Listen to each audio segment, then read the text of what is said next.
the crystal ball on 2025.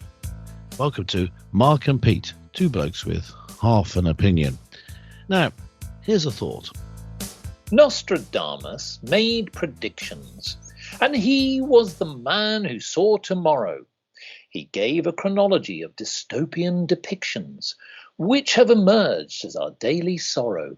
He foresaw our lives in an unholy way, and what our wayward world is becoming. Alas, with God officially being unemployed today.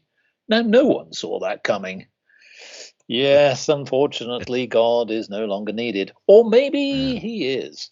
Yes, So, Mr. absolutely. Pete, I ask you, when you look ahead at your crystal ball, are you polishing it with glee, or have you dropped it on the floor and it has shattered your illusions? Well, Mr. Mark, one of the things is that I think about it is looking ahead to 2025, maybe not the brightest future, but maybe I think 2025 will be the start of a change into better times. So I'm sort of foreseeing, looking into the future, reading people's palms, looking at the crystal ball and all other things forgiven to Christians in terms of looking at the future. What I'm going to say is this. I think things are getting better, or they're in the stages of turning to get better.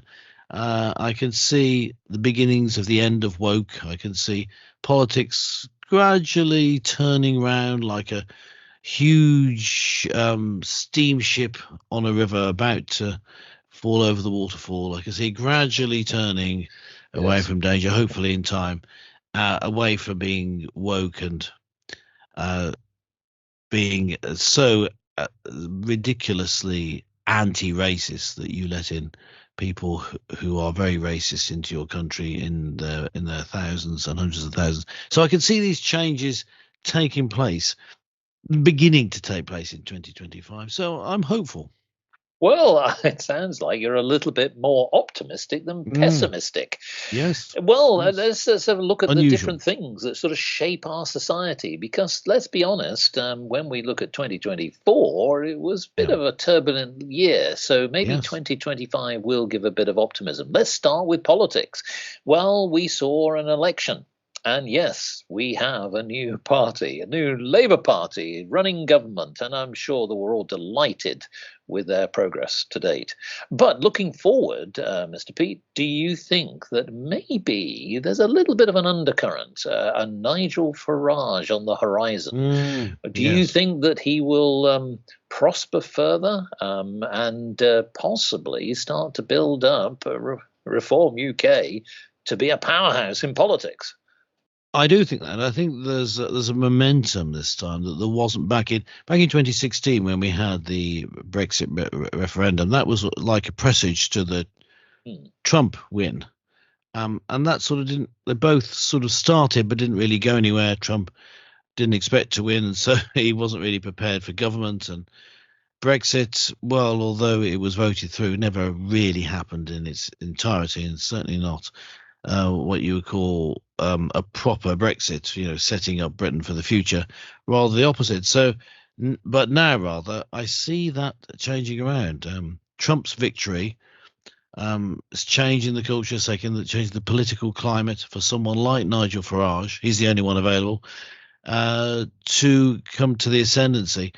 I think he'll become more popular. I think that any by-elections and any council elections that are allowed to happen. I know there've been moves by the Labour Party because of supposed restructuring of the councils to put in mayors and such like to delay it. But yes, yeah. Well, I think it would be a bit of a nightmare if Labour do stay in their current form in power. Yeah. So yeah, I think any elections like that, I think is going to see Reform UK getting stronger and stronger, especially since they've attracted big donors, which is vital these days for a political party. So yeah, things look bright for Farage. Who'd have thought it? Well, and it's very, very improbable, but it looks like it's going to happen. It's one of those things that never seem likely that Reform will actually break through. Looking like they will this time. And before long, not this year, but before long, we'll have Nigel Farage installing his own bar in number 10 and all that sort of thing will be happening before your very eyes. Well, I hope that pulling a few pints for the journalists. Well, indeed, not just the journalists, but again in 2025, which as we all know is 25 minutes past 8. Yes, but the fact correct. of the matter is that yes, I look forward, hopefully, to see Donald Trump come onto the Mark and Pete show, which would be fantastic, because we're glad that his resurgence has sort of brought some thought and a lot of debate. That's right. It's certainly had a big he's effect. going to be controversial. Yes, and the effect of his, because it's such a decisive win in the US election, it's had this massive ripple effect. Yes, and it hasn't had the effect. Yes, coming on the Mark and Pete show would obviously be extremely beneficial for him. Let's move on to a different topic, and it's entertainment. Now, I'm delighted to say that it took a little while, but when we think about, songs that are embedded in culture and psyche, etc., that some of them typically tend to be Christmas songs. And what we've seen is actually a true record breaker, because the song Last Christmas by WHAM, which was originally released in 1984, didn't actually get to number 1 at the time. It was stopped by Band Aid, the charity record. But the year before, in 2023, it got to number 1. And yes, in 2024, it became number 1 again. So I think that basically, as a prediction, WHAM will be number 1 in perpetuity. It'll be there forever. And it should be embedded in law that WHAM should be number 1 at Christmas. What do you think?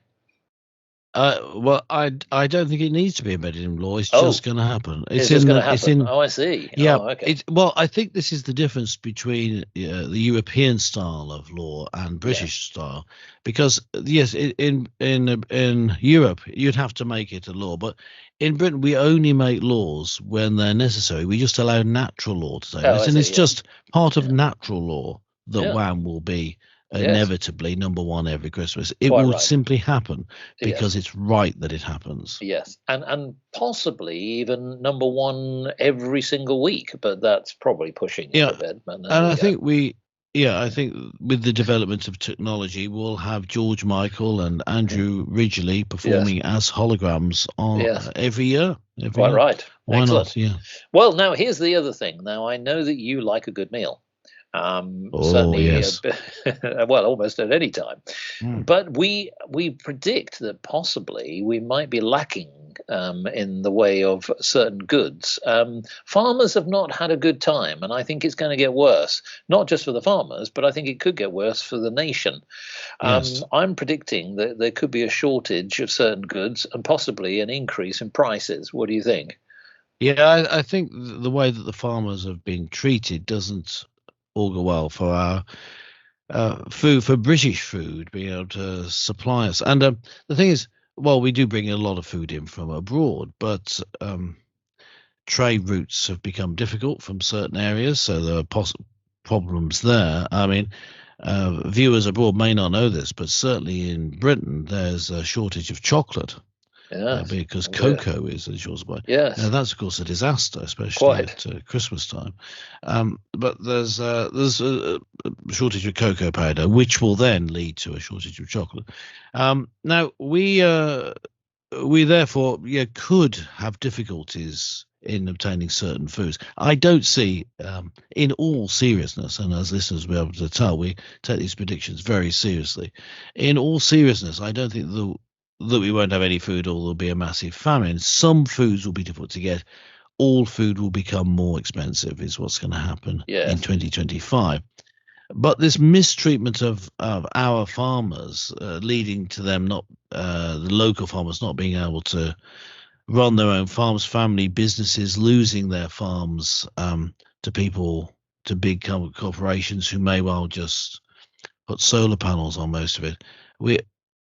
It could, lead to Britain finding it difficult to be self-sufficient. Well, already we're not self-sufficient, but difficult to survive something like, I don't know, a war, because when trade routes are cut, we'll have even poorer agricultural economy. So, yeah, bad news. We will be short in some foods. Foods will become more expensive, and we're sowing the seeds of a tragedy if there is a war.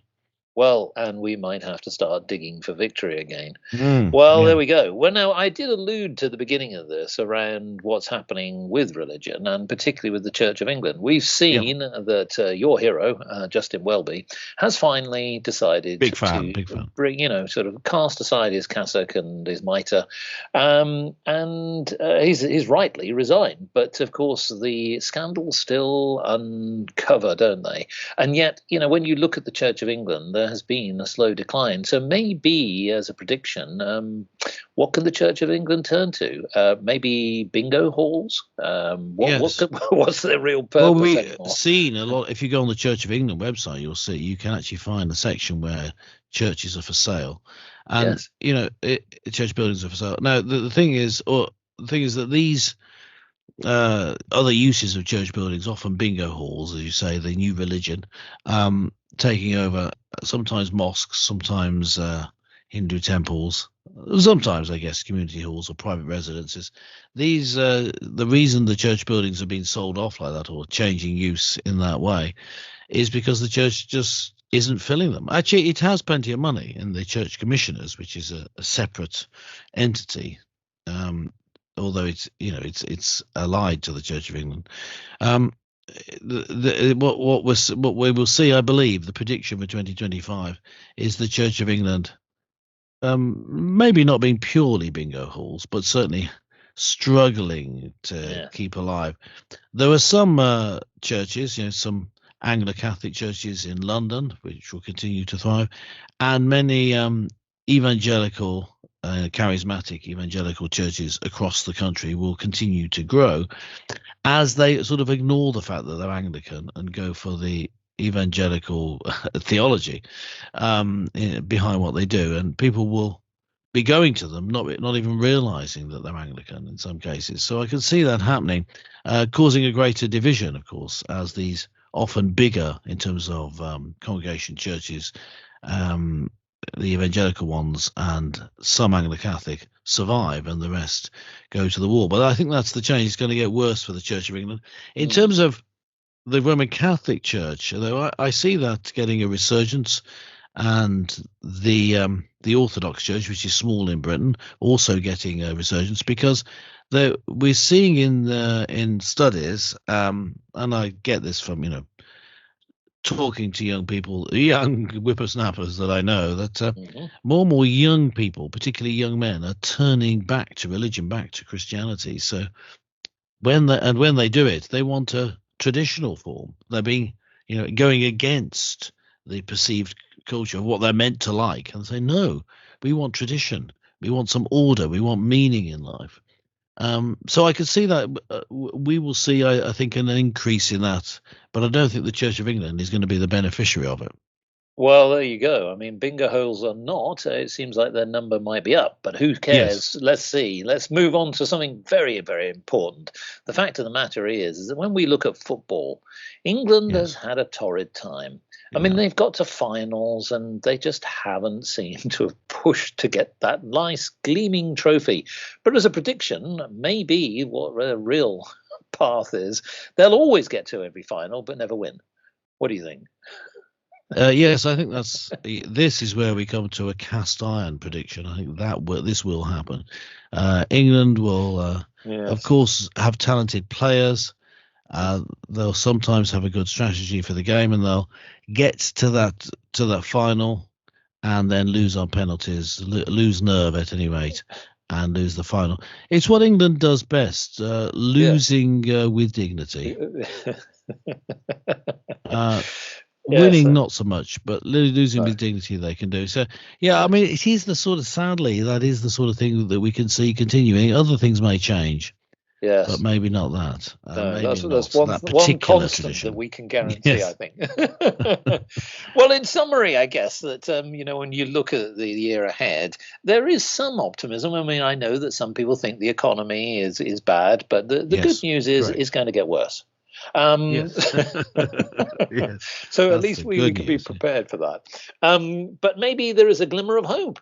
Because again, look, I mean, I predict that from 2025 and onwards, the Mark and Pete show will once again become the mainstay of entertainment and become what everybody needs to dial into. What do you think there? Well, I think they should just go to markandpete.com and subscribe, and basically your problems are over because Mark and Pete have solved them. And of course, our predictions are guaranteed 100% true. So you make sure that you come back to us at the end of next year and just admit to us, Mark and Pete, you were right again, and we'll gladly accept your obeisance. And of course, you will want to make your own comments and give your own predictions. So do get in touch with us. Go to markandpete.com. Make sure you're subscribed, and you can leave a comment on this and every episode. But until we meet again via the magic of podcasting, from Mark and Pete, we would like to wish you a very prosperous 2025, if you're lucky.